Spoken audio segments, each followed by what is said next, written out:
എല്ലാവർക്കും നമസ്കാരം. എൻ്റെ പേര് ഷൈജു.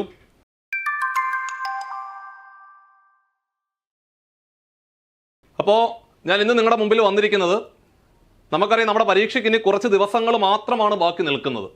അതായത് ജൂലൈ മാസം എന്ന് പറയുന്ന വിരലിലെണ്ണാവുന്ന ഒരു 10-25 ദിവസം മാത്രമാണ് നമ്മുടെ മുമ്പിലെ പരീക്ഷയ്ക്ക് വേണ്ടി സത്യം പറഞ്ഞു കഴിഞ്ഞാൽ പഠിക്കുവാനുള്ളത്. സോ ഈ ഒരു സമയം വളരെ ഭംഗിയായിട്ട് പ്രയോജനപ്പെടുത്തിക്കൊണ്ട് മുമ്പോട്ട് പോവുകയാണെന്നുണ്ടെങ്കിൽ ഓഗസ്റ്റ് മാസത്തിൻ്റെ തുടക്കത്തിൽ നടക്കുന്ന പരീക്ഷ വളരെ ആത്മവിശ്വാസത്തോടു കൂടി നിങ്ങൾക്ക് എഴുതുവാൻ സാധിക്കും. മാത്രമല്ല, പരീക്ഷ കഴിഞ്ഞ് ഇറങ്ങി വരുമ്പോൾ വളരെയധികം സന്തോഷത്തോടുകൂടി എക്സാം ഹാളിൽ നിന്ന് ഇറങ്ങി വരുവാനും സാധിക്കും.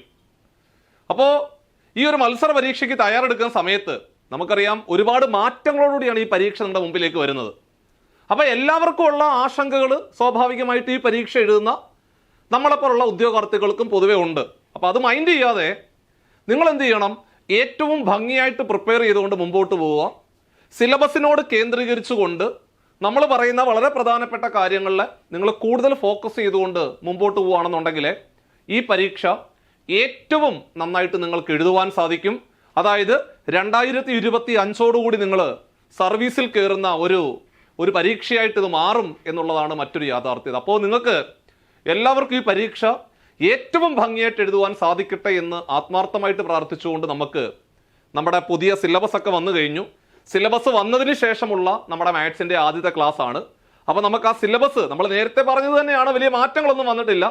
ഒരു 2-3 ചാപ്റ്റർ അവർ കട്ട് ചെയ്തിട്ടുണ്ട്, അത് മാത്രമേ ഉള്ളൂ മാറ്റം. ബാക്കി അതേപോലെ തന്നെ നമ്മൾ പറഞ്ഞത് അതുപോലെ തന്നെ അതേപോലെ തന്നെയാണ് വന്നിരിക്കുന്നത്. സോ അന്ന് പറഞ്ഞത് വെച്ച് കേന്ദ്രീകരിച്ച് പഠിച്ചവർക്ക് ഒരു മാസം കൂടെ എക്സ്ട്രാ കിട്ടി. അതുകൊണ്ടാണ് നമ്മൾ എപ്പോഴും പറയുന്നത്, നിങ്ങൾ നോട്ടിഫിക്കേഷൻ വരുന്നു, നോട്ടിഫിക്കേഷൻ വന്നതിന് ശേഷം പഠിക്കാം, അല്ലെങ്കിൽ എക്സാം ഡേറ്റ് വന്നതിന് ശേഷം പഠിക്കാം, അല്ലെങ്കിൽ പരീക്ഷയുടെ ഒരു 10 ദിവസം മുമ്പേ പഠനം തുടങ്ങാം. ഇങ്ങനെയൊക്കെ ചിന്തിക്കുമ്പോഴാണ് നമുക്ക് സത്യം പറഞ്ഞു കഴിഞ്ഞാൽ പലപ്പോഴും സമയം കിട്ടാത്തത്. ഇതാണ് ഇതിൻ്റെ ഒരു വസ്തുത. അപ്പോൾ ഒരു മത്സര പരീക്ഷയ്ക്ക് തയ്യാറെടുക്കുന്ന സമയത്ത് ആ നോട്ടിഫിക്കേഷൻ എന്ന് വരും എന്ന് മനസ്സുകൊണ്ട് ആലോചിക്കണം. അന്ന് മുതലേ നിങ്ങൾ പഠിച്ചു തുടങ്ങണം. അതാണ് വിജയിക്കുന്ന ആളുകളുടെ മറ്റൊരു പ്രത്യേകത. എന്നിരുന്നാലും നമ്മൾ ഈ പരീക്ഷയ്ക്ക് ഏറ്റവും നന്നായിട്ട് എഴുതുവാനുള്ള ടിപ്സുമായിട്ടാണ് ഞാൻ നിങ്ങളുടെ മുമ്പിൽ വന്നിരിക്കുന്നത്. നമുക്കറിയാം മാത്സിനകത്ത് പഴയതുപോലെ ഒരു മാറ്റവും ഇല്ല കുഞ്ഞുങ്ങളെ. മൊത്തത്തിൽ 9 ചാപ്റ്ററുകളാണ് മാത്സിനകത്ത് മാത്രമായിട്ട് കൊടുത്തിരിക്കുന്നത്. അതായത് കൃത്യമായിട്ട് പറയുന്നുണ്ട്, നമ്പേഴ്സിൽ തുടങ്ങി ഫ്രാക്ഷൻസ് ഉണ്ട്, പെർസെൻറ്റേജ് ഉണ്ട്, പ്രോഫിറ്റ് ആൻഡ് ലോസ് ഉണ്ട്, സിമ്പിൾ കോമ്പൗണ്ട് ഇൻട്രസ്റ്റ് ഉണ്ട്, റേഷ്യോ പ്രൊപ്പോർഷൻ ഉണ്ട്, ടൈം ആൻഡ് ഡിസ്റ്റൻസ് ഉണ്ട്, ടൈം ആൻഡ് വർക്ക് ഉണ്ട്, അതേപോലെ ആവറേജ് എന്ന് പറയുന്ന ഈ 9 ടോപ്പിക്കുകളാണ് മാത്സിനകത്ത് കൊടുത്തിരിക്കുന്നത്. അപ്പൊ നമുക്ക് മെന്റൽ എബിലിറ്റി പോർഷനിലേക്ക് പോകാം. കാരണം മാത്സ് മെന്റൽ എബിലിറ്റിയും കൂടെ ചേർന്നിട്ടാണ് നമുക്ക് മൊത്തത്തിൽ 10 മാർക്ക് വരുന്നത്. ആകെ 10 ചോദ്യങ്ങളേ ഉള്ളൂ, 10 മാർക്കാണ്. ഓരോ ചോദ്യത്തിനും ഓരോ മാർക്കാണ്. അപ്പോൾ നമുക്ക് ആ റീസണിങ് പോർഷനിലേക്ക് പോകുന്ന സമയത്ത് സാധാരണ പോലെ തന്നെ സീരീസ് ഉണ്ട്, ബോട്ട് മാസ് ഉണ്ട്, പൊസിഷനിങ് ഉണ്ട്, അനലോഗി ഉണ്ട്, ഓഡ് മാൻ ഔട്ട് ഉണ്ട്, അതേപോലെ നമ്പർ റിവ്യൂ സിസ്റ്റം ഉണ്ട്. പുതിയ ടോപ്പിക്കാണ്, നമ്മൾ ഡീറ്റെയിൽ ആയിട്ട് ക്ലാസ് എടുത്ത് തരാം നിങ്ങൾക്ക്. കോഡിങ് ഡീകോഡിങ് ഉണ്ട്, ബ്ലഡ് റിലേഷൻ ഉണ്ട്, ഡയറക്ഷൻ ഉണ്ട്, ക്ലോക്ക് ഉണ്ട്, അതേപോലെ കലണ്ടർ നമ്മൾ ഇട്ടിട്ടില്ലായിരുന്നു, കലണ്ടർ കൂടി ഉണ്ട്, അതേപോലെ തന്നെ ക്ലറിക്കൽ എബിലിറ്റി ക്വസ്റ്റ്യൻസും ഉണ്ട്. അപ്പോൾ ചുരുക്കി പറഞ്ഞാൽ ഇവിടെ മൊത്തത്തിൽ നമുക്ക് സിലബസിനകത്ത് കൊടുത്തിരിക്കുന്നത് 22 ടോപ്പിക്കുകളാണ് മൊത്തത്തിൽ കൊടുത്തിരിക്കുന്നത്. അതായത് മാത്സിനകത്തെ 9 ചാപ്റ്ററും മെന്റൽ എബിലിറ്റി പോർഷനകത്ത് നിന്നുള്ള 13 ചാപ്റ്ററും ഉൾപ്പെടെ മൊത്തത്തില് നമുക്ക് 22 ചാപ്റ്ററുകളാണ് സിലബസിനകത്ത് കേന്ദ്രീകരിച്ചുകൊണ്ട് പറഞ്ഞിരിക്കുന്നത്. അപ്പോൾ നമ്മൾ നേരത്തെ പറഞ്ഞ അനുസരിച്ച് 25 ആയിരുന്നു, അതിനകത്ത് 3 ചാപ്റ്റർ അവർ ഒഴിവാക്കിയിട്ടുണ്ട്. ഈ 22 ചാപ്റ്ററാണ് നിങ്ങൾ ഏറ്റവും ഭംഗിയായിട്ട് പഠിച്ചുകൊണ്ട് മുമ്പോട്ട് പോകേണ്ടത്. അതിൽ ഏറ്റവും പ്രധാനപ്പെട്ട ചോദ്യങ്ങളുമായിട്ടാണ് നിങ്ങളുടെ മുമ്പിലേക്ക് ഞാൻ ഓരോ ദിവസങ്ങളായിട്ട് ഇനി വരുവാൻ പ്ലാൻ ചെയ്ത് വെച്ചിരിക്കുന്നത്. അപ്പൊ ഞാൻ ഇവിടെ ഓരോ ക്ലാസ്സിൽ പറയുന്ന ചാപ്റ്ററുകളുടെ പ്രത്യേകത, ഈ 22 ചാപ്റ്ററുകളിലെ ഏറ്റവും പ്രധാനപ്പെട്ട കാര്യങ്ങൾ മാത്രമായിരിക്കും ക്ലാസ്സിൽ പറയുന്നത്.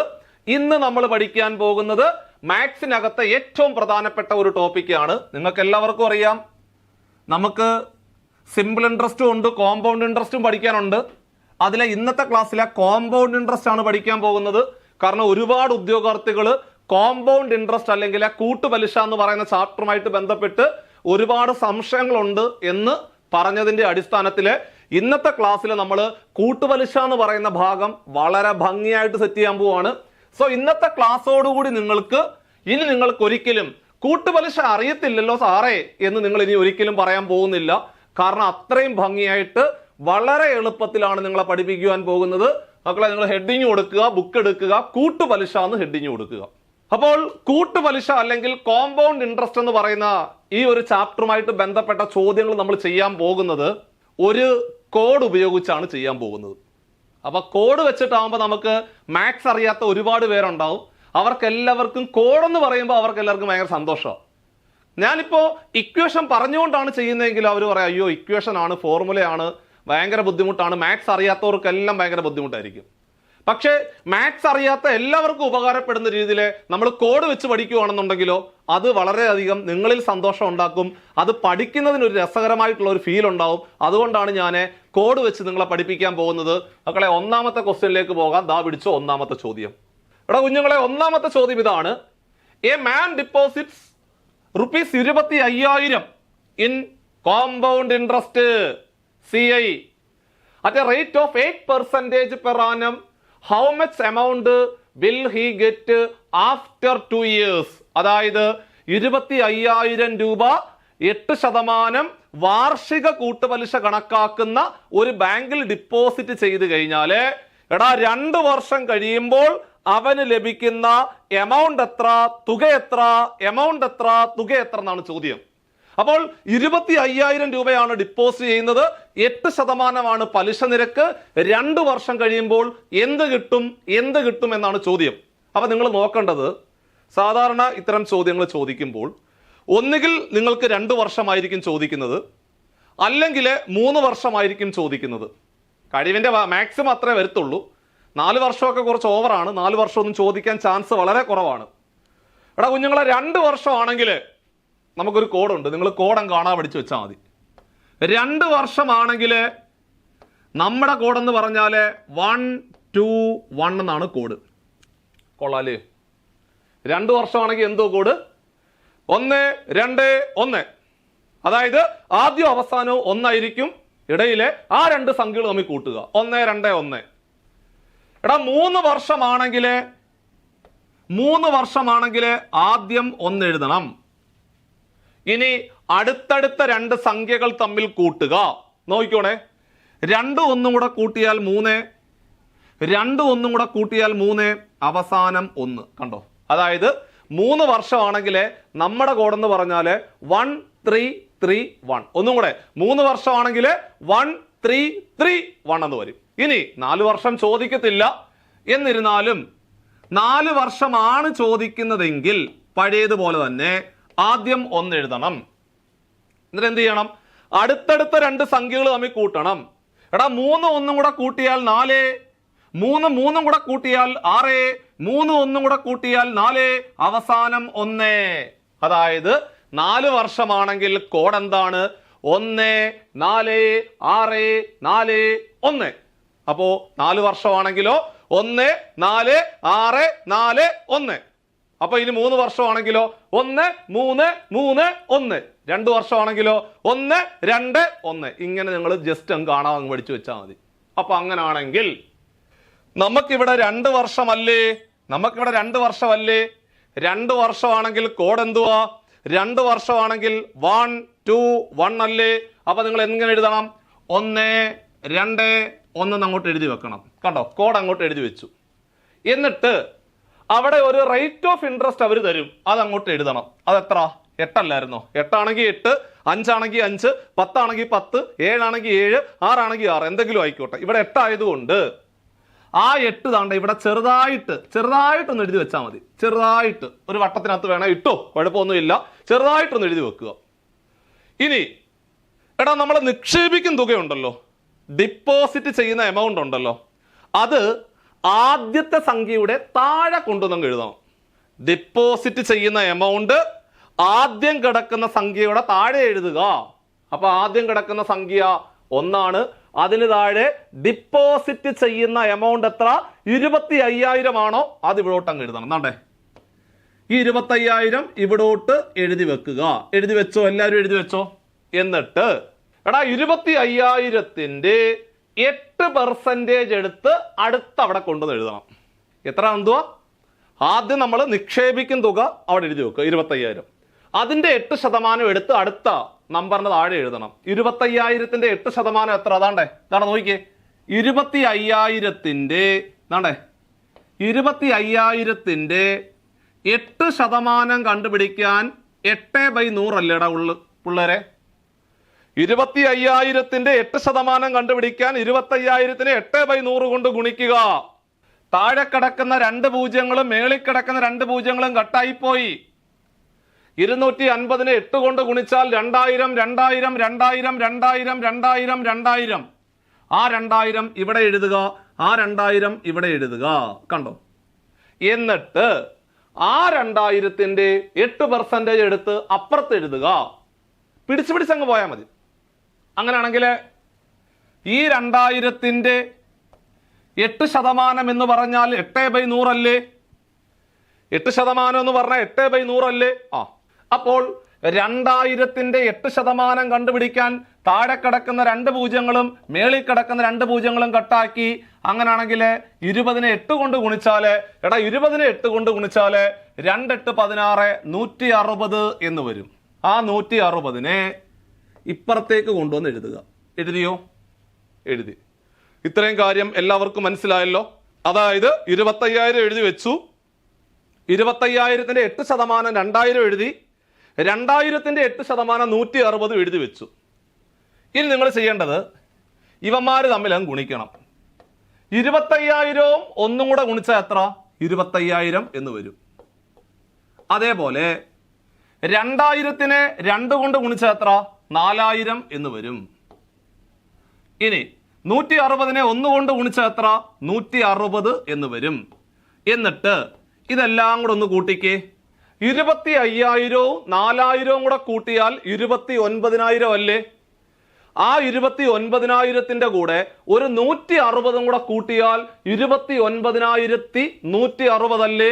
29,160 അല്ലെങ്കിൽ 29,160 എന്ന് എഴുതി അവസാനിപ്പിച്ചാലേ നമ്മുടെ വെട്ടിയിലോട്ട് 1 മാർക്കായി സംഭവം സെറ്റ്. ഇത്രയേ ഉള്ളൂ. ഇത്രയും കാര്യങ്ങളാണ് ചെയ്ത് പഠിക്കേണ്ടത്.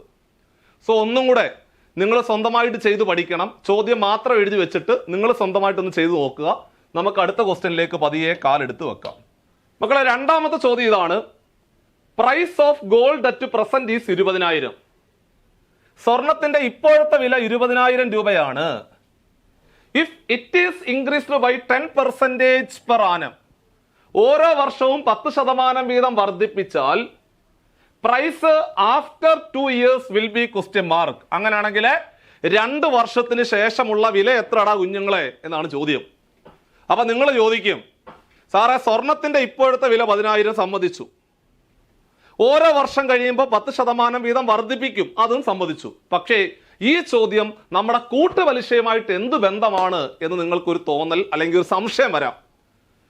ഏതെങ്കിലും ഒരു സാധനം ഇത്ര ശതമാനം വീതം ഗണ്യമായിട്ട് വർദ്ധിക്കുന്നു എന്ന് കേട്ടാൽ അത് പിന്നെ ഒന്നും നോക്കേണ്ട ആവശ്യമില്ല, അത് കൂട്ടുപലിശയുമായിട്ട് ബന്ധപ്പെട്ട ചോദ്യമാണെന്ന് മനസ്സിലാക്കി വെച്ചോണം. അതായത് ഒരു സാധനത്തിന്റെ ഇപ്പോഴത്തെ വില 20,000 രൂപയാണ്, അത് 10% വർദ്ധിച്ചൊരു വിലയിലേക്ക് എത്തും, പിന്നെ അതിന്റെ 10% വർദ്ധിച്ചുകൊണ്ടാണ് അങ്ങനെയാണ് പോകുന്നത്. അതുകൊണ്ട് ഏതെങ്കിലും ഒരു സാധനത്തിന്റെ വില ഇത്ര ശതമാനം വീതം വർദ്ധിപ്പിച്ചു എന്ന് കേട്ടാല് അത് കൂട്ടുപലിശയാണ്, കൂട്ടുപലിശയുമായിട്ട് ബന്ധപ്പെട്ട ചോദ്യമാണെന്ന് അങ്ങ് മനസ്സിലാക്കി വെച്ചാൽ മതി. സോ അങ്ങനെയാണെങ്കിൽ 2 വർഷമായതുകൊണ്ട് നമ്മുടെ കോഡ് എന്താണ്? 121 ആണ് കോഡ്. അത് അങ്ങോട്ട് എഴുതുക. 1 2 1 എഴുതി വെച്ചു. പലിശ നിരക്ക് അല്ലെങ്കിൽ ഇവിടെ 10% വെച്ചാണ് വർദ്ധിക്കുന്നത്. ആ 10% നമുക്ക് മുകളിലോട്ട് എഴുതാം. ഓക്കെ. ഇനി എളുപ്പമാണ്, ഒരു സംഖ്യയുടെ 10% കണ്ടുപിടിക്കാൻ എളുപ്പം. ഒരു 0 വെട്ടിയാൽ മതി കേട്ടോ. അതൊക്കെ ഒന്ന് ഓർത്ത് വെച്ചോണം കേട്ടോ, പരീക്ഷയ്ക്ക് ഒരുപാട് ഉപകാരപ്പെടും കേട്ടോ. ഏതൊരു സംഖ്യയുടെയും 10% കണ്ടുപിടിക്കാൻ ഒരു 0 ടപ്പേന്ന് അങ്ങ് വെട്ടിയാൽ മതി. അത് എല്ലാ സംഖ്യകൾക്കും ഒരുപോലെ ചെയ്യാം. ഏതൊരു സംഖ്യയുടെയും 10% കണ്ടുപിടിക്കാൻ ഒരു 0 വെട്ടുക എന്ന് മാത്രം ആലോചിച്ചാൽ മതി. സോ അങ്ങനെയാണെങ്കിൽ നിക്ഷേപിക്കുന്ന തുക എടുത്ത് താഴെ എഴുതണം. നിക്ഷേപിക്കുന്ന തുക എത്ര? 20,000 അല്ലേ? ആ 20,000 ഇങ്ങോട്ട് എഴുതുക. ഇനി 20,000ന്റെ 10% എത്ര? 20,000ന്റെ 10% കണ്ടുപിടിക്കാൻ ഒരു 0 വെട്ടിക്കോ.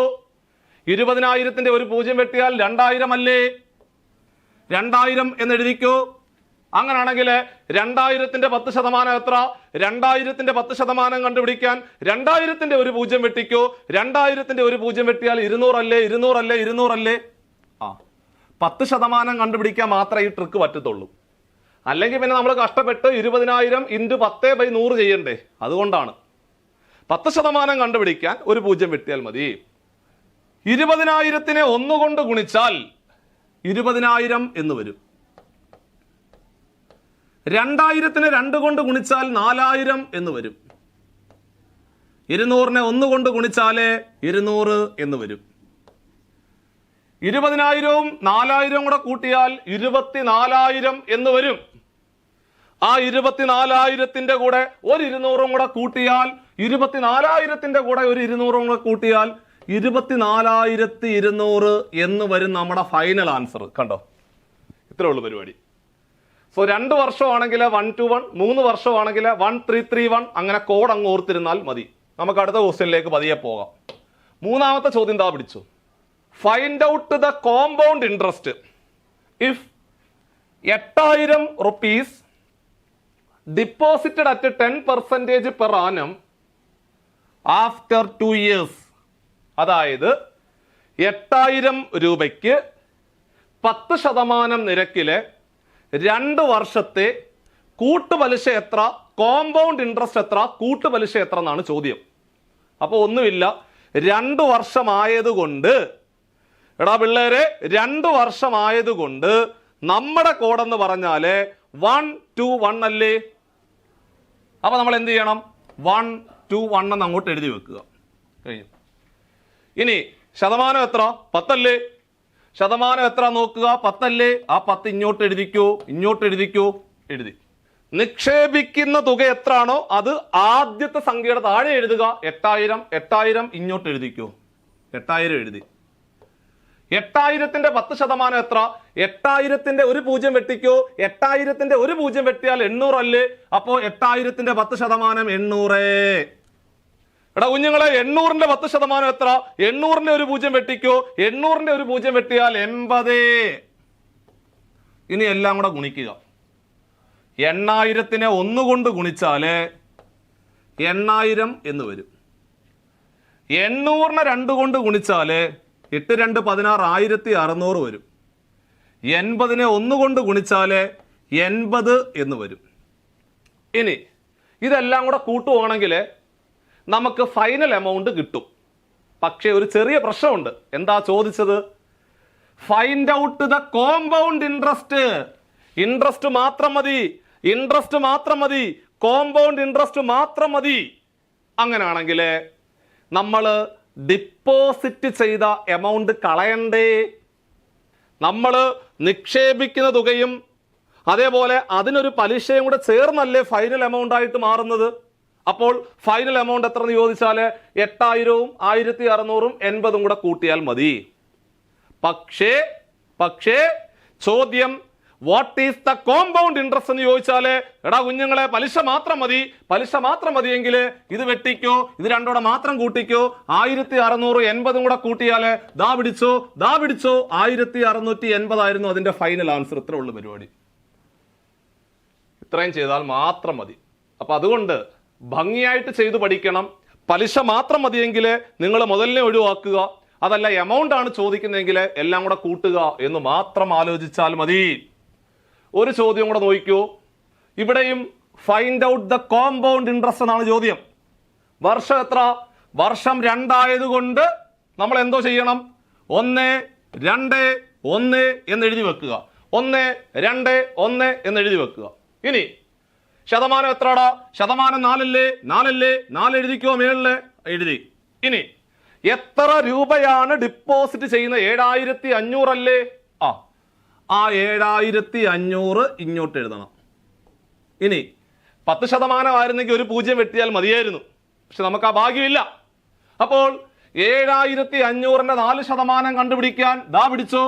7,500-ന്റെ 4% കാണാൻ 4/100 കൊണ്ട് ഗുണിച്ചാൽ പോരെ. താഴെ കിടക്കുന്ന 2 പൂജ്യങ്ങളും മേളിൽ കിടക്കുന്ന 2 പൂജ്യങ്ങളും കട്ടായിപ്പോയി. 75-നെ 4 കൊണ്ട് ഗുണിക്കണം. 75-നെ 2 കൊണ്ട് ഗുണിച്ചാൽ 150. ആ 150-നെ വീണ്ടും 2 കൊണ്ട് ഗുണിച്ചാൽ 300. അങ്ങനെ ചെയ്താലും മതി. 75-നെ 4 കൊണ്ട് ഗുണിക്കുന്നതിന് പകരം 2 തവണ 2 കൊണ്ട് ഗുണിച്ചാലും മതിയല്ലോ. അങ്ങനെയാണെങ്കിൽ 75-നെ 4 കൊണ്ട് ഗുണിച്ചാൽ ദാ പിടിച്ചോ 300 എന്ന് വരും. ആ 300-നെ ഇവിടോട്ട് എഴുതിക്കോ, ആ 300-നെ ഇങ്ങോട്ട് എഴുതുക. എഴുതിയോ? എഴുതി. ഇനി എന്ത് ചെയ്യണം? ആ 300-ന്റെ 4% എടുത്ത് അപ്പുറത്തോട്ട് എഴുതണം. ആ 300-ന്റെ 4% എത്ര? 4% എന്ന് പറഞ്ഞാൽ 4/100 കൊണ്ട് ഗുണിക്കുക എന്നല്ലേടാ അർത്ഥം. 4% കാണാൻ 4/100 കൊണ്ട് ഗുണിച്ചാൽ പോരെ. താഴെ കിടക്കുന്ന 2 പൂജ്യങ്ങളും മേളിൽ കിടക്കുന്ന 2 പൂജ്യങ്ങളും കട്ടായി. അപ്പോ 4 3 കൂടെ ഗുണിച്ചാൽ ദാ പിടിച്ചോ 4 × 3 12 12 12 12 എഴുതി വെക്കുക. ഇവിടെ കഴിഞ്ഞു. ഇനി എന്ത് ചെയ്യണം? മുകളിലോട്ട് ഗുണിക്കുക. മുകളിലോട്ട് ഗുണിച്ചാട്ടെ. 7500-ഉം 1 കൂടെ ഗുണിച്ചാല് 7500 എന്ന് വരും. 300-നെ 2 കൊണ്ട് ഗുണിച്ചാൽ എത്ര? 300-നെ 2 കൊണ്ട് ഗുണിച്ചാൽ 600 എന്ന് വരും.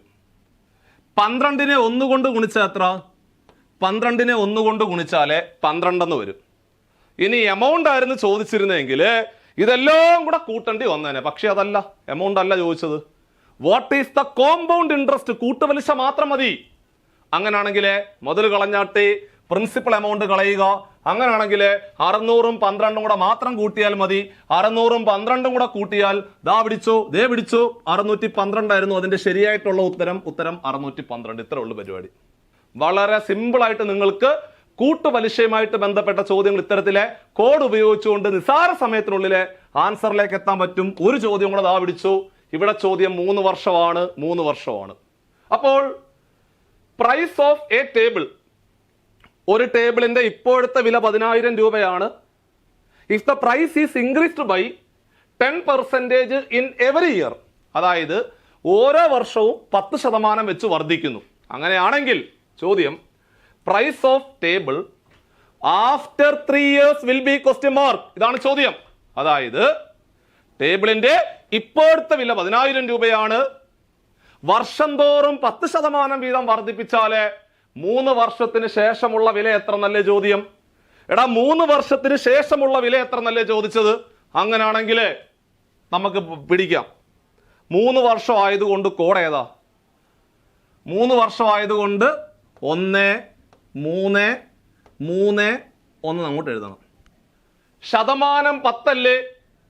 ശതമാനം 10 ആയതുകൊണ്ട് 10-നെ മേളിലോട്ട് എഴുതിക്കൂ, 10-നെ മേപ്പോട്ട് എഴുതി. നിക്ഷേപിക്കുന്ന തുക എത്രയാണോ അത് ആദ്യത്തെ സംഖ്യയുടെ താഴെ എഴുതിക്കോ. അതെത്രാണ്? അല്ലെങ്കിൽ തുടക്കത്തിലെ വില എത്ര? 10,000 അല്ലേ? ആ 10,000 ഇങ്ങോട്ട് എഴുതിക്കോ. ഇതാണ്ടേ 10,000 എഴുതി. ഇനി എടാ ആ 10,000-ന്റെ 10% എടുത്തിട്ട് അപ്പുറത്തോട്ട് എഴുതുക. 10,000-ന്റെ 10% എത്ര? ഒരു സംഖ്യയുടെ 10% കണ്ടുപിടിക്കാൻ സിമ്പിൾ അല്ലേ? ഒരു 0 വെട്ടിയാൽ പോരെ. 10,000-ന്റെ 10% എത്ര? 10,000-ന്റെ ഒരു 0 വെട്ടിയാൽ 1000 എന്ന് വരത്തില്ലേ? 1000-ന്റെ 10% എത്ര? 1000-ന്റെ ഒരു 0 വെട്ടിക്കോ. 1000-ന്റെ ഒരു 0 വെട്ടിയാൽ 100 എന്ന് വരും. ഇനി 100-ന്റെ 10% എത്ര? 100-ന്റെ ഒരു 0 വെട്ടിക്കോ. 100-ന്റെ ഒരു 0 വെട്ടിയാൽ 10 എന്ന് വരും. ഇങ്ങനെ ഭംഗിയായിട്ട് അങ്ങോട്ട് എഴുതണം. എന്നിട്ട് എന്ത് ചെയ്യണം? മുകളിലോട്ട് ഗുണിക്കണം. അതായത് 10,000-നെ 1 കൊണ്ട് ഗുണിച്ചാലേ 10,000 എന്ന് വരും. 1000-നെ 3 കൊണ്ട് ഗുണിച്ചാലേ 3000 എന്ന് വരും. 100-നെ 3 കൊണ്ട് ഗുണിച്ചാലേ 300 എന്ന് വരും. 10-നെ 1 കൊണ്ട് ഗുണിച്ചാലേ 10 എന്ന് വരും. നമുക്ക് വേണ്ടത് 3 വർഷത്തിന് ശേഷമുള്ള ഫൈനൽ എമൗണ്ട് എത്ര എന്നല്ലേ ചോദിച്ചത്. അപ്പൊ എല്ലാം കൂട്ടണം. അതായത് 10,000-ഉം 3,000-ഉം കൂടെ കൂട്ടി എത്ര? 13,000 എന്ന് വരും. എടാ 13,000-ന്റെ കൂടെ 300 കൂട്ടി എത്ര? 13,000-ന്റെ കൂടെ 300 കൂട്ടിയാല് 13,300 എന്ന് വരും. ആ 13,300-ന്റെ കൂടെ 10 കൂടെ കൂട്ടിയാല് 13,310 എന്ന് വരും അതിന്റെ ഫൈനൽ ആൻസർ. ഇത്ര ഉള്ളു പരിപാടി. സിമ്പിൾ അല്ലേ? ഇപ്പൊ 3 വർഷമൊക്കെയാണ് സാധാരണ മാക്സിമം ചോദിക്കുന്നത്. സോ സിമ്പിൾ ആയിട്ട് ചെയ്ത് അവസാനിപ്പിക്കാവുന്നതേ ഉള്ളൂ. കോഡ് വൃത്തിയായിട്ട് പഠിച്ചു വേണം മുമ്പോട്ട് പോകുവാൻ എന്നുള്ള കാര്യം വീണ്ടും ഞാൻ ഓർമ്മപ്പെടുത്തുവാണ്. അടുത്ത ചോദ്യം ദാ പിടിച്ചു. ചോദ്യം, what is the compound interest in which rupees 8000 deposited at 5% per annum after 3 years? അതായത് ചോദ്യം എന്താണ്? 8000 രൂപയ്ക്ക് 5% നിരക്കില് 3 വർഷത്തെ കൂട്ടുപലിശ എത്ര എന്നാണ് ചോദ്യം. അപ്പോൾ ഡിപ്പോസിറ്റ് ചെയ്യുന്നത് 8000 രൂപയാണ്. റേറ്റ് ഓഫ് ഇൻട്രസ്റ്റ് 5% ആണ്. വർഷം എത്രയാണ്? വർഷം 3 വർഷമാണ്. മറന്നു പോകണ്ട. എടാ 3 വർഷമാണെങ്കിൽ നമ്മുടെ കോഡ് എന്തുവാ? 1331 അല്ലേ? അപ്പോൾ 3 വർഷമാണെങ്കിൽ നമ്മുടെ കോഡ് 1331 എന്ന് അങ്ങോട്ട് എഴുതുക. എഴുതിയല്ലോ. ഇനി റേറ്റ് ഓഫ് ഇൻട്രസ്റ്റ് 5% അല്ലേ? ആ 5 മുകളിലോട്ട് എഴുതിക്കൂ, 5%. ഇനി ഡിപ്പോസിറ്റ് ചെയ്യുന്ന എമൗണ്ട് എത്ര? 8000. അത് എന്ത് ചെയ്യണം? ആദ്യത്തെ സംഖ്യയുടെ താഴെ 8000 എന്ന് എഴുതുക. ഇനി 8000ന്റെ 5% എത്ര? അപ്പൊ നിങ്ങൾ പറയും, സാറേ 8000ന്റെ 10% ആയിരുന്നെങ്കിൽ ഞങ്ങൾ ഇപ്പൊ 800 എന്നങ്ങ് പറഞ്ഞേനെന്ന് പറയും. എടാ 10% 800 ആണെങ്കിൽ 5% അതിന്റെ പകുതി 400 അല്ലേ? മനസ്സിലാലോചിച്ചൂടെ? അങ്ങനെ ചിന്തിക്കാൻ ബുദ്ധിമുട്ടാണെങ്കിൽ വേറെ വഴിയുണ്ട്, ഞാൻ പറഞ്ഞു തരാം. 10% 800 ആണോ? എടാ 10% 800 ആണെങ്കിൽ 5% അതിന്റെ പകുതി 400 അല്ലേ? അത് കോമൺ സെൻസിൽ ആലോചിച്ചൂടെ? അല്ലെങ്കിൽ നിങ്ങൾക്ക് അങ്ങനെ ചിന്തിക്കാൻ ബുദ്ധിമുട്ടാണെങ്കിൽ ഇതാണ്ടേ, 8000ന്റെ 5% കാണാൻ 5/100 കൊണ്ട് ഗുണിക്കുക. താഴെ കിടക്കുന്ന 2 0, മേളിൽ കിടക്കുന്ന 2 0 കട്ടായി പോയി. 8 5 40, ഒരു 0 കൂടെ ചേർത്തു 400 എന്ന് വരും. കണ്ടോ? ആ 400 ഇവിടോട്ട് എഴുതണം. ഇവിടോട്ട് എഴുതണം 400. ഇനി എന്ത് ചെയ്യണം? ആ 400ന്റെ 5% എടുത്ത് അടുത്തടുത്ത് എഴുതണം. അപ്പൊ നിങ്ങൾ പറയും, സാറേ 400ന്റെ 10% 40 ആണ്. 10% 40 ആണെങ്കിൽ 5% 20 ആണ്. അങ്ങനെ ചിന്തിക്കാൻ പറ്റുവാണെങ്കിൽ അങ്ങനെ എഴുതുക. അല്ലെങ്കിൽ 400ന്റെ 5% കാണാൻ അതാണ്ടേ 400നെ 5/100 കൊണ്ട് ഗുണിക്കുക. താഴെ കിടക്കുന്ന 2 0 മേളിൽ കിടക്കുന്ന 2 0 കട്ടായിപ്പോയി. 5 × 4 20 എന്ന് വരും. ആ 20നെ എടുത്ത് ഇവിടോട്ട് എഴുതണം. ഇനി എന്തോ വേണ്ടത്? 20ന്റെ 5% എടുക്കണം. എടാ കുഞ്ഞുങ്ങളെ 20ന്റെ 10% 2 അല്ലേ? 10% 2 ആണെങ്കിൽ 5% 1 അല്ലേ? ചിന്തിച്ചൂടെ? അല്ലെങ്കിൽ 20ന്റെ 5% കാണാന് 5/100 കൊണ്ട് ഗുണിക്കുക. അപ്പോൾ ഈ കിടക്കുന്ന 0 ആ കിടക്കുന്ന 0 കൂടെ കട്ടായി പോയി. 5ന്റെ രണ്ടാമത്തെ മൾട്ടിപ്പിൾ ആണ് 10. 2നെ 2 കൊണ്ട് ഹരിച്ചാൽ 1 വരും. ആ 1 ഇവിടോട്ട് എഴുതുക. ഇനി എന്ത് ചെയ്യണം? മുകളിലോട്ട് ഗുണിക്കുക. അതായത് 8000നെ 1 കൊണ്ട് ഗുണിച്ചാല് ദാ പിടിച്ചു 8000. 400നെ 3 കൊണ്ട് ഗുണിച്ചാല് 4 3 12 1200 എന്ന് വരത്തില്ലേ? എടാ 20നെ 3 കൊണ്ട് ഗുണിച്ചാല് 20 × 3 60 അല്ലേ? 1നെ 1 കൊണ്ട് ഗുണിച്ചാൽ 1. ഇനി നമുക്ക് വേണ്ടത് ഇൻട്രസ്റ്റ് മാത്രം മതി, കോമ്പൗണ്ട് ഇൻട്രസ്റ്റ് മാത്രം മതി. അതായത് ഡിപ്പോസിറ്റ് ചെയ്തവനെ കളഞ്ഞാട്ടെ, ഡിപ്പോസിറ്റ് ചെയ്തവനെ കളയടാ. ഡിപ്പോസിറ്റ് ചെയ്തവനെ കളഞ്ഞു കഴിഞ്ഞാല് ദാണ്ടെ ഇത് മാത്രം കൂട്ടിയാൽ മതി. 1200ഉം 60ഉം കൂടെ കൂട്ടിയാൽ 1260 വരും. ആ 1260ന്റെ കൂടെ 1 കൂടെ കൂട്ടിയാൽ 1261. 1261 ആയിരുന്നു 3 വർഷത്തിന് ശേഷമുള്ള കൂട്ടുപലിശ എന്ന് നമുക്ക് സിമ്പിളായിട്ട് പെട്ടെന്ന് ആൻസറിലേക്ക് എത്തുവാൻ സാധിക്കും. അപ്പൊ നമുക്ക് ഒരു ചോദ്യം കൂടെ ചെയ്തുകൊണ്ട് ഈ ഒരു ചാപ്റ്ററോട് അവസാനിപ്പിക്കാം. 4 വർഷത്തിന്റെ ഒരു ചോദ്യം അങ്ങോട്ട് കയറി പിടിക്കാം. ചോദ്യം ഇതാണ്: salary of an employee increases consistency by 50% every year. ഒരാളുടെ ശമ്പളം ഓരോ വർഷവും 50% വീതം വർദ്ധിപ്പിക്കുന്നു. If his salary today is, ഇപ്പോഴത്തെ അയാളുടെ ശമ്പളം 10000 രൂപയാണെങ്കിൽ what will be the salary after 4 years? 4 വർഷത്തിന് ശേഷമുള്ള അയാളുടെ ശമ്പളം എത്രയാണ് എന്നാണ് ചോദ്യം. ഇപ്പോഴത്തെ ശമ്പളം 10,000 രൂപയാണ്. ഓരോ വർഷവും 50% വീതം വർദ്ധിപ്പിക്കുന്നു. 4 വർഷത്തിന് ശേഷമുള്ള അയാളുടെ ശമ്പളം എത്ര എന്ന് ചോദിച്ചാൽ 4 വർഷമല്ലേ? എടാ 4 വർഷമല്ലേ? 4 വർഷമാണെങ്കിൽ കോഡ് എന്തുവാ? 4 വർഷമാണെങ്കിൽ 14641 അല്ലേ കോഡ്? അത് അങ്ങോട്ട് എഴുതണം. 14641 എന്ന് അങ്ങോട്ട് വൃത്തിയായിട്ട് എഴുതി വെക്കുക. എന്നിട്ട് ശതമാനം എത്ര? 50 അല്ലേ? ആ 50നെ എടുത്ത് ഇങ്ങോട്ടൊന്ന് എഴുതി വെക്കുക. 50% വെറുതെ ഒന്ന് എഴുതി വെക്കുക. 50% എന്ന് പറഞ്ഞാൽ പകുതിയാണെന്ന് എല്ലാവർക്കും അറിയാം. 50% എന്ന് പറഞ്ഞാൽ പകുതിയാണ്. അപ്പൊ ഒരു സംഖ്യയുടെ 50% എടുക്കാൻ നിങ്ങൾ കഷ്ടപ്പെട്ട് 50/100 കൊണ്ട് ഗുണിക്കേണ്ട ആവശ്യമില്ല. പകുതി എടുത്താൽ മതി. സിമ്പിളാണ്. അങ്ങനെയാണെങ്കിൽ ഇപ്പോഴത്തെ ശമ്പളം 10,000 അല്ലേ? ആ 10,000 നമുക്ക് ആദ്യമേ അങ്ങ് എഴുതി വെക്കാം. 10,000 10,000ന്റെ 50%, അതായത് 10,000ന്റെ പകുതി. 10,000ന്റെ പകുതി എത്ര? 10,000ന്റെ പകുതി 5,000 അല്ലേ? ആ 5,000 ഇങ്ങോട്ടങ്ങ് എഴുതിക്കൂ. എഴുതിയോ? എഴുതി.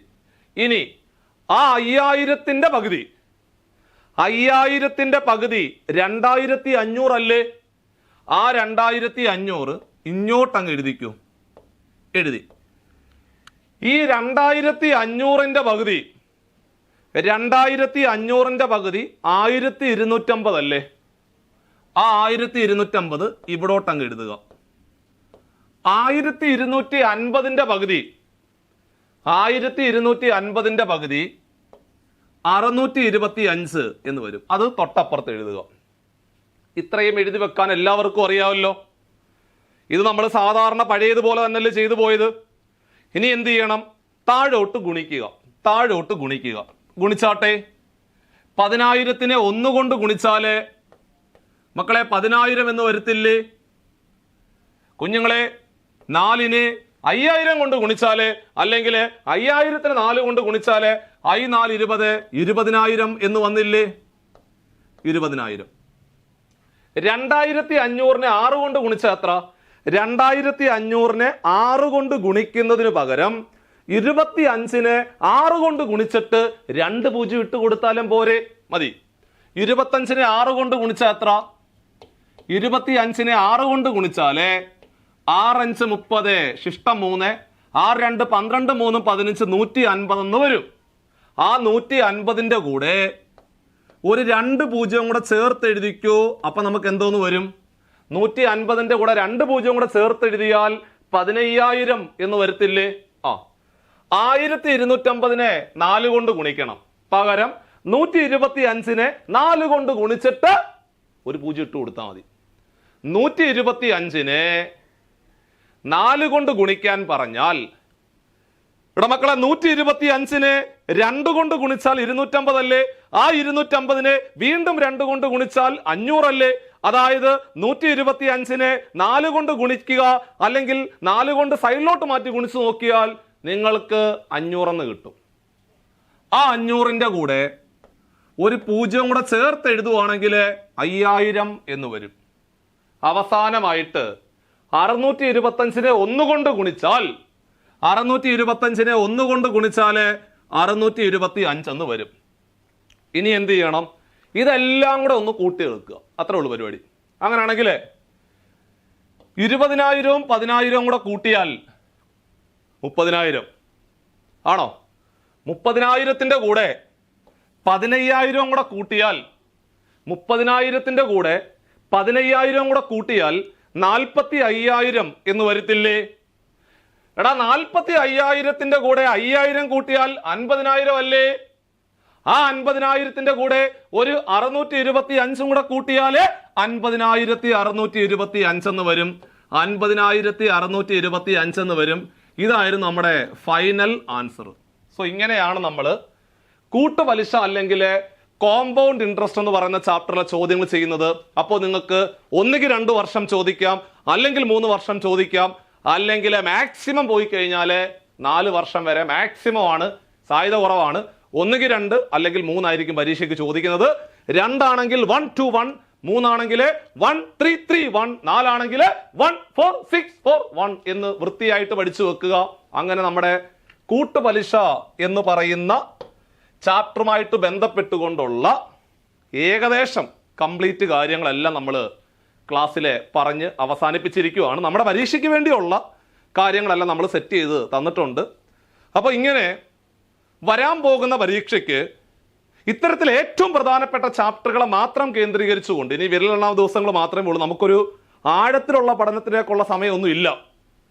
അങ്ങനെ ഓരോ ചാപ്റ്ററിൻ്റെയും ഏറ്റവും പ്രധാനപ്പെട്ട കാര്യങ്ങൾ മാത്രം ഒരു പരന്ന പഠനത്തിലേക്ക് പോകാതെ ക്രിസ്പി ആയിട്ട് ഏറ്റവും പ്രധാനപ്പെട്ട കാര്യങ്ങൾ, അതായത് മാറിയ പാറ്റേണിലെ പുതിയ പാറ്റേൺ അനുസരിച്ച് ഏറ്റവും പ്രധാനപ്പെട്ട കാര്യങ്ങളെ മാത്രം പഠിപ്പിക്കുന്ന രീതിയിൽ നമ്മൾ പുതിയൊരു ക്രാഷ് ബാച്ച് 30 ദിവസം കൊണ്ട് നമ്മൾ ഈ എൻറ്റയർ സിലബസ് ലൈവ് ക്ലാസ്സുകൾക്ക് വലിയ പ്രാധാന്യം കൊടുത്തുകൊണ്ട് ഏറ്റവും പ്രധാനപ്പെട്ട കാര്യങ്ങളെ മാത്രം നിങ്ങളെ ലൈവിൽ വന്ന് പരിചയപ്പെടുത്തുന്ന രീതിയിൽ അതിൻ്റെ നോട്ടുകളും കൃത്യമായ ഒരു മെൻറ്റർഷിപ്പും ഒക്കെ ഉൾപ്പെടെയുള്ള നിങ്ങളുടെ പരീക്ഷയ്ക്ക് ഉപകാരപ്പെടുന്ന രീതിയിൽ ഈ അവസാന ഘട്ടത്തിലെ ഒരു റിവിഷൻ ലെവലിലും ഇനി ഏറ്റവും പ്രധാനപ്പെട്ട കാര്യങ്ങൾ മാത്രം പഠിച്ചുകൊണ്ട് എക്സാം ഹാളിലേക്ക് പോകാൻ ആഗ്രഹിക്കുന്നവർക്ക് എല്ലാവർക്കും ഉപകാരപ്പെടുന്ന രീതിയിൽ ഒരു ക്രാഷ് ബാച്ച് നമ്മൾ സ്റ്റാർട്ട് ചെയ്തിട്ടുണ്ട്. സോ പരീക്ഷ വരുന്നത് നമുക്ക് എല്ലാവർക്കും അറിയാം, ഓഗസ്റ്റ് 3-ാം തീയതി എന്ന് പറയുമ്പോൾ ഓഗസ്റ്റ് മാസം തുടക്കത്തിലാണ്. അപ്പോൾ അതുകൊണ്ട് ജൂലൈ മാസത്തിൽ നമ്മൾ എടുക്കുന്ന എഫേർട്ടിന്റെ റിസൾട്ടാണ് നമുക്ക് ഓഗസ്റ്റ് മാസത്തിൽ കിട്ടുന്നത്. ഈ എടുക്കുന്ന എഫേർട്ടിന്റെ റിസൾട്ടാണ് അടുത്ത ഒരു 10-40 വർഷം നമ്മൾ ഈ സമൂഹത്തിൽ എങ്ങനെയാണ് ജീവിക്കേണ്ടത് എന്ന് നമ്മളെ മുമ്പോട്ട് നയിക്കുന്നത്. നമ്മുടെ ഈ ഒരു പരീക്ഷ അല്ലെങ്കിൽ ഈ പരീക്ഷയിൽ നിന്ന് കിട്ടുന്ന ഒരു ജോലിയാണ്. സോ നന്നായിട്ട് പ്രിപ്പയർ ചെയ്തുകൊണ്ട് മുമ്പോട്ട് പോകണം എന്നുകൂടി ആത്മാർത്ഥമായിട്ട് നിങ്ങളോട് സജസ്റ്റ് ചെയ്യുവാണ്. സോ ഈ ബാച്ചിലേക്ക് അഡ്മിഷൻ എടുക്കുവാൻ ഈ ബോർഡ് നമ്പറിൽ കോൺടാക്ട് ചെയ്യാവുന്നതാണ്. മോഡൽ എക്സാമുകൾ ഉണ്ടാവും, അതേപോലെ OMR എക്സാമുകൾ ഉണ്ടാവും, റിവിഷൻ ടെസ്റ്റുകളൊക്കെ ഉൾപ്പെടെയുള്ള ഒരു കംപ്ലീറ്റ് പാക്കേജ് ആണ്. എല്ലാവർക്കും ഈ സുവർണ അവസരം പരമാവധി പ്രയോജനപ്പെടുത്തിക്കൊണ്ട് ഈ ഒരു പരീക്ഷ ഏറ്റവും നന്നായിട്ട് എഴുതുന്ന രീതിയിലേക്ക് നിങ്ങളുടെ പഠന സ്റ്റൈല് ഉയർത്തിയെടുക്കാവുന്നതാണ്. അപ്പോൾ അടുത്ത ഒരു ക്ലാസ്സിൽ നമുക്ക് വീണ്ടും നമ്മൾ കാണാം. സോ നിങ്ങളുടെ എല്ലാ സജഷൻസും തീർച്ചയായിട്ടും കമൻറ്റ് ബോക്സിലേക്ക് നിങ്ങൾ ടൈപ്പ് ചെയ്ത് വെക്കുക. തീർച്ചയായിട്ടും നമ്മൾ അതെല്ലാം പരിഗണിച്ചുകൊണ്ടായിരിക്കും അടുത്തടുത്ത ക്ലാസ്സുകൾ നിങ്ങൾക്ക് വേണ്ടി പ്രൊവൈഡ് ചെയ്യുന്നത്.